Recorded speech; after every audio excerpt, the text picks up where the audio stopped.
Oh, what's up sa inyo mga kabayan? Magandang araw sa inyo. Siyempre, nagbabalik na naman tayo mga kabayan. Tayo may pag-uusapan na naman, ano? Noong isang araw nabanggit natin bakit si Trillas hindi nagsasalita. Ito na nga mga kabayan. Nandiyan na naman siya. Meron na naman siyang sinasabi. Ano kaya ang opinion ni Trillanes mga kabayan patungkol diyan sa impeachment ng ating vice presidente? Kasi may binibida to mga kabayan ngayon. Di yan sa interview na yan.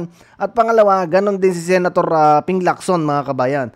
Kumbaga parang sinabi niya na doon na talagang ang vice presidente mga kabayan ay maa-acquit. No, dapat intayin na lamang no na magkaroon ng trial nang sa ganon maipresenta yung mga evidence. At pangalawa mga kabayan, apat no na judges diyan sa ICC ang pinatawan ng sanction mga kabayan. Abay, good news to. Napakaganda mga kabayan ng ating mga pag-uusapan ngayon. So anyway, sa mga bagong subscribers natin, maraming salamat. Sa mga hindi pa, inanyayahan ko kayo na mag-subscribe. Nang sa ganon ay maging updated kayo sa mga videong ina-upload natin. At syempre, huwag niyong kakalimutan naman na mag-like at mag-share. Nang sa ganon ay mas marami pa yung makapanood. Ito na nga mga kabayan, pakinggan muna natin itong news no ng UNTV patungkol diyan sa sanksyon ng Amerika sa apat na judges mga kabayan. The United States Secretary of State Marco Rubio ang magpapataw ng sanctions laban sa apat na judges ng International Criminal Court o ICC. Tapos, At kabilang rito ang isa sa judges na may hawak sa kasong crimes against humanity laban kay dating Pangulong Rodrigo Duterte. Partikular na si Rain Adelaide Sophie Alapini Gansu. Ang tatlong iba pang may sanctions ay sina Solomi Balungi Bosa, Luz del Carmen Ibanez Carranza at Betty Holler. Direktang may kaugnayan umano ang mga individual na ito sa mga hakbang ng ICC. dapat yung tatlong judges na mga kabayan dyan sa ICC, yung sinanksyon ng Amerika, di ba tatlo mga kabayan, isa lang ang nasanksyon diyan. Dapat yung tatlo isinama na rin mga kabayan kasi yung dalawa diyan mga kabayan, yan yung nag-allowed no na mag-imbestiga sa Pilipinas. Yung isa ay nasanksyonan ng Amerika, dapat yung isa isinama na rin. Diba? Dapat ganon na Amerika. Para makapagsagawa ng investigasyon, aresto, detensyon sa mga mamamayan ng Estados Unidos o Israel nang walang pahintulot ng dalawang bansa. Kapwa hindi kasapi sa Rome Statute ang Israel at Estados Unidos. Ginawa ang hakbang kasunod ng ICC arrest warrant laban kay Israeli Prime Minister Benjamin Netanyahu. Dagdag pa ni U.S. Secretary of State Rubio, politicized o namumulitika umano ang ICC. Maliri ng claims o pahayag nitong may lubos itong kapangyarihan para makapagsagawa ng investigasyon, maghain ng mga kaso at i-prosecute ang mga mamamayan ng Estados Unidos at mga kaalyado nito. Pag-abuso umano ito sa kapangyarihan at panghihimasok sa sovereignty at national security ng Amerika. Ayan mga kabayan, 'di ba? Marami yung nakakapansin talaga na pamumulitika lang mga kabayan yung diyan sa ICC na yan. Marami naman ang nagsasabi na talagang kumbaga nagagamit yung ICC na yan para sa kanilang pansarili. 'Di ba? Nagkaroon ng balita mga kabayan na wala ng pondo ang ICC. Kaya, siguro, kaya nakipagkampihan dito kay Bung. Diba, nakipagkampihan dyan sa administrasyon. Tinanggap yung pagdakip, no, kay PRRD na which is alam naman nila na wala na silang jurisdiction sa ating bansa. Diba? At pangalawa, yung inaakusahan nila ay mas marami ang may gusto na Pilipino, mga kabayan. Ayan, good news to, mga kabayan. Dapat sinama na rin yung dalawa pa. Nang sa ganun, mawala na yung mga judges diyan sa ICC, mga kabayan. Pakinggan naman natin si Trillanes. Ano ba kanyang komento patungkol diyan sa impeachment ng ating vice presidente mga kabayan? Nung nakaraan hinahanap natin yan. At bakit tahimik? Ito na nga mga kabayan, lumantak na rin ng opinion. Pakinggan natin. The fact, sir, that the resolution is making the rounds, the draft resolution, and that accordingly there are other two draft resolutions possibly also going around. But that's not yet confirmed because yung draft resolution po na de facto dismissal ay inamin na po ni Senator Bato na galing sa kanya. Kung magkaroon po ng motion anytime before June 13, bago po ang SINEDIE na tinatawag nga po, this can be taken up. Kayo po is dating senador. This can be voted upon. And with a simple majority, this resolution, kung ito po ang gagamitin nila, itong de facto dismissal, may win. Ano po mangyayari pagka yun po, nagkaroon po ng botohan at manalo po ito yung dapat na i-dismiss yung trial ni Vice President Sara Duterte? Actually, marami silang pwedeng gawin to stop the trial aside from that. Pwede silang mag-motion to adjourn, pero mag-question ng lack of quorum. So, tatapusin lang. The same way na na pinatay nila noong February. Kasi noong February, they could have done this, pero hindi nila ginawa dahil may nag-motion for adjournment. I-flashback ko lang, nung corona impeachment, na-transmit ng House, or for that matter, ng Oo House. nga pala mga kabayan, no? Isa to sa hurado nung corona impeachment mga kabayan. Diba? Kung maalala ninyo, ang isang witness doon ay si Heidi, mga kabayan. Heidi Mendoza, yung tumakbo na politiko rin, natalo. Isa din to si Trillanes mga kabayan sa hurado doon. House, nag-decide sila, 1/3, December 12, December 13, tinansmit sa Senate, ni-receive sa Senate. The day after, December 14, nag-oath kami as a impeachment court. It only took us less than 30 minutes for the whole exercise. Then, nag-issue na ng summons. January kami nag-commence ng trial. Ganun lang, it's supposed to be that way. Ministerial lang ito. Kaso nagkaroon ng mga intellectual gymnastics, kung anong interpretation ng forthwith. So, umabot tayo dito. Ngayon, apparently, there is a determined effort to kill the impeachment, whether through resolution or through adjournment o anumang motion. Kaya ngayon yung kailangan natin bantayan. We need to be vigilant. We need to be, kumbaga talagang sounding the alarm na pag ginawa nila to, this is betrayal of the Constitution. But Senator, kayo po ay naniniwala and would you say, you submit na tama po yung sinasabi ni SP Cheese na kapag meron pong resolution that is filed and then it is voted upon and then that resolution wins, for example, this one, ay pwede po talagang madismiss yung trial, hindi po magka-trial dahil nga plenary is supreme. No, plenary is supreme pagka walang constitutional mandate. Hindi pwedeng, kumbaga, pagka In fairness mga kabayan dito kay Trillanes ngayon, magandang sinasabi nito ngayon mga kabayan. Tinuturuan pa kung anong gagawin mga kabayan para lang matapos yung impeachment. Ako ba maibasura? Ano bang nangyari dito kay Trillanes? Nag-iba yata ang ihip Tahan ka ng Constitution, kasi defined yung mga limits ng powers ng Senate sa Constitution nakalagay doon. Pagka merong mandato sa'yo, let's say yung SONA, kailangan yung umattend lahat. Sinasabi niya, may motion daw ng, motion to adjourn to attend the SONA. Yes, plenary yon, pero ministerial yon kasi wala naman kayong power to say, I object, ayaw namin umattend, let's just sit here. Wala kayong ganong power. Yung power nyo to decide is just ministerial to comply with the constitutional mandate para pumunta kayo ng SONA to attend. Hindi pwede mag-session kayo while the SONA is going on. Yun. Ngayon, yung impeachment, ganun yan. Trabaho ito. Hindi mo pwedeng sabihin, let's vote on it, wag na tayo mag-impeachment trial. Ibig sabihin, yung plenary powers ng Senate is above what is dictated on by the Constitution. It appears that way because that's what the Senate President is saying. And in fact, if anybody wants to question this, he says, you are free to do this before the Supreme Court. Yes, yan nga yung sinasabi niya. That's his opinion.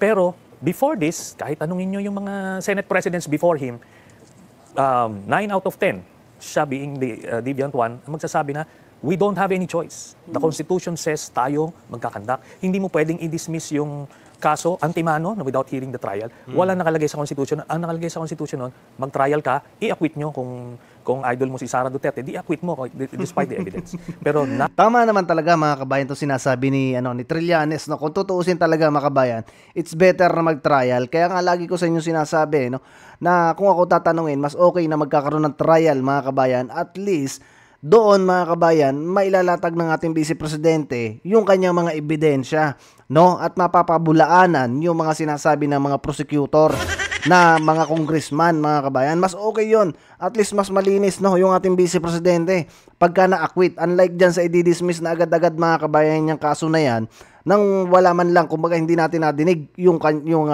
mga ebidensya ng ating Vice Presidente at kung ano ba yung inaakusa sa kanya, kung matibay ba yung inaakusa. Diba? Ito si Trillanes okay din naman ang sinabi niya dito mga kabayan. In fairness not like this. And he knows that. Alam niyo, kakilala ko yan I've worked with him, magka-bloke kami sa minority. Alam niya yan, matalino yan siya. Magaling yan si Senator Cheese.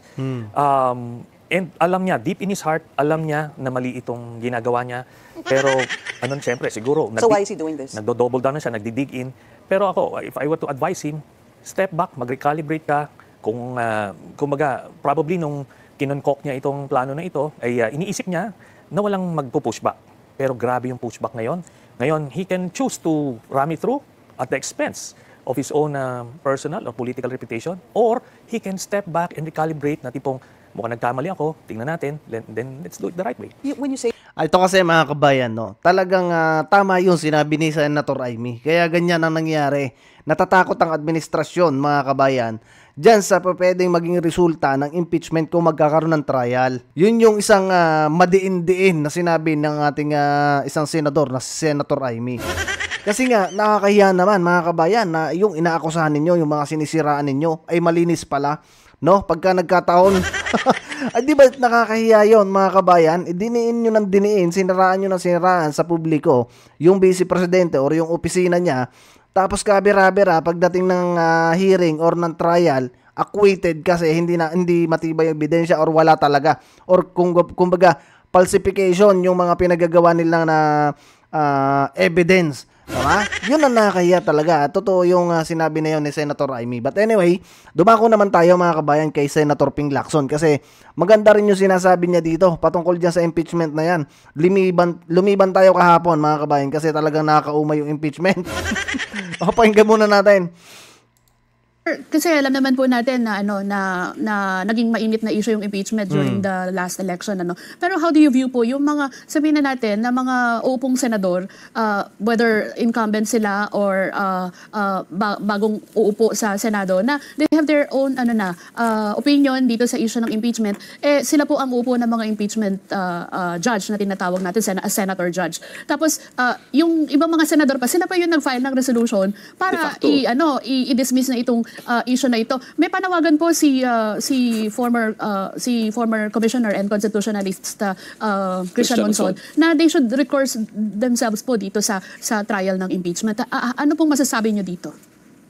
I couldn't agree more with the former Concom Commissioner Christian Monson. Tama siya. Kasi napaka-improper for a judge, maski sa court of law, ordinary court. Huwis ka, parang ikaw pa yung nagmo-motion to dismiss. Parang hindi tama, Of course, quasi-judicial naman itong impeachment court, Kalahati nito politiko, kalahati judge. Kaya kalahati korte. So, hindi mo rin naman talaga, at least parang may konting extension ka ng understanding sa kinatatayuan ng mga senador. Hindi naman talaga sila yung out and out na mga huwes. Pero tama pa rin si dating Commissioner Christian Monson na dapat mag-refrain. Kung meron ka mang sa loobin, sarilinin mo na lang kasi uupo ka ng huwes. Tama. Hindi, ako, ingat na ingat ako na pag tinatanong ako anong iyong pananaw. Siyempre, tingnan muna natin ebidensya. Kasi after all, pagka merong impeachment complaint, tapos ito'y tumawid na papunta sa Senado na, dapat maingat kami. Yung pagiging impartial, dapat yun na nangingibabaw. Kasi hindi pa namin nakikita yung ebidensya. Bakit yung mag-uusga na kagad? Tama. At saka ang best way forward dito is para magkaroon ng closure. Kasi even, halimbawa, kitang-kita na natin na yung 9 to acquit is easy, yung easy na numero. Huwag na tayo kumibo kasi doon din naman papunta sa acquittal. Yun yung sinasabi natin mga kabayan. Diba? Yan yung maliwanag na dapat talaga, ipakita ng mga senador. Kasi napakarami mga kabayan talaga na nagko-complain ngayon patungkol dyan sa impeachment na yan kung hindi nila itutuloy. Mas maganda kasi mga kabayan na katulad nun, magiging judge yung ilan dyan ng mga senador. Tapos nagsasabi na agad na kumbaga kampi na agad sa vice presidente. So automatic yun na kumbaga bias yung magiging resulta. Unlike dun sa tahimik ka na lang muna kasi alam mo naman sa sarili mo na talagang ayaw mo na may impeach ang vice presidente. Nang sa ganun mga kabayan, hindi makita ng mga Pilipino or nung iba ng mga Pilipinong ayaw sa vice presidente natin na magiging bias ang paghusga nila, diba mga kabayan? Kung sakali man na matutuloy yung impeachment. Pero for sure mga kabayan, para na sa ganun ay hindi mapahiya ng totoo yung Senate or magmukhang kumbaga bias, much better na magkaroon kayo ng trial na mas maganda mga kabayan kasi tayo naman kumpiyansado na yung ating vice presidente mga kabayan ay talagang pinulitika lang kaya nagkaroon ng ganyan mga investigasyon at mas maganda yan kasi malalaman natin kung ano yung mga isisiwalat natin vice presidente, 'di ba?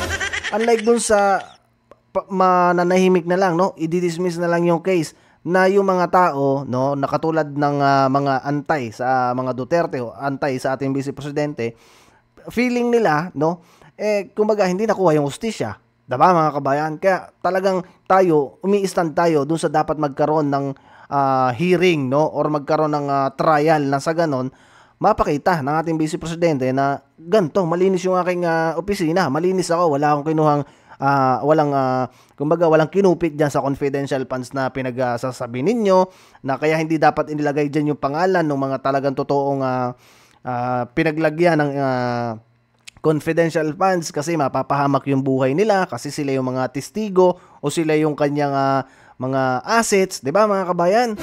Mas okay yung ganon. Tama to mga kabayan, to sinasabi na to ni Senator Ping Lacson. Tuloy natin mga kabayan.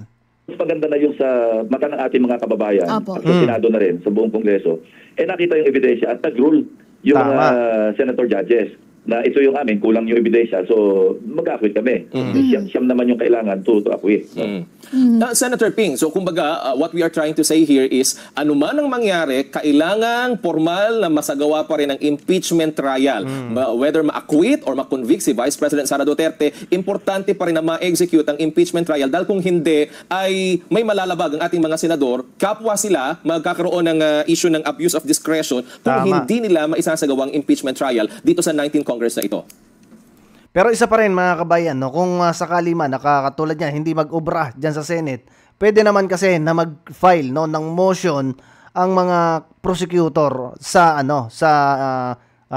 Supreme Court mga kabayan. Mas okay din 'yon kasi pagdating sa Supreme Court mga kabayan, 'di ba? Mas maganda na magkakaroon talaga ng pagdinig diyan at malalaman natin mga kabayan kung ano ba talaga ang ipinaglalaban nitong mga nandiyan congressman na kung kailan makikita ninyo na talagang alam naman natin na pinulitika ng maigi ang pangyayari na sa impeachment. Kung tutuusin, kung gusto talaga nila na ma-impeach ang Vice Presidente, dapat hindi na nila pinatenga-tenga pa yan dyan sa Congress. Agad-agad dapat, nung na-receive nila yung impeachment, kung matibay mga kabayan yung ebidensya nila, dapat ipinadala niya na agad sa Senate. Nang sa ganon mga kabayan, hindi na inabot na mga bakasyon, hindi na nagpaantala-antala, 'di ba? Sabi nga mga kabayan, kung ikaw ay talagang matuwid or talagang totoo yung sinasabi mo, hindi ka na mag-aalangan. Ang nangyari kasi mga kabayan, inihabol lang nila yan kasi nga sa election.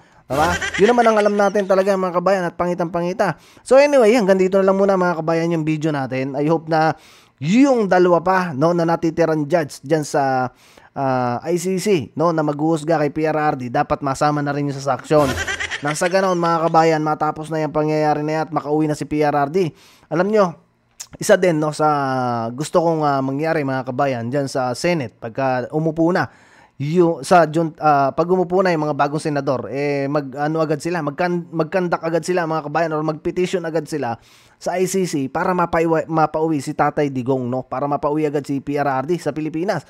Kasi kita nyo, merong sinasabi si Ma'am Hanilet na ano pa ang iintay ninyo na galaw kung abutin na si PRRD dyan sa ICC. Diba mga kabayan?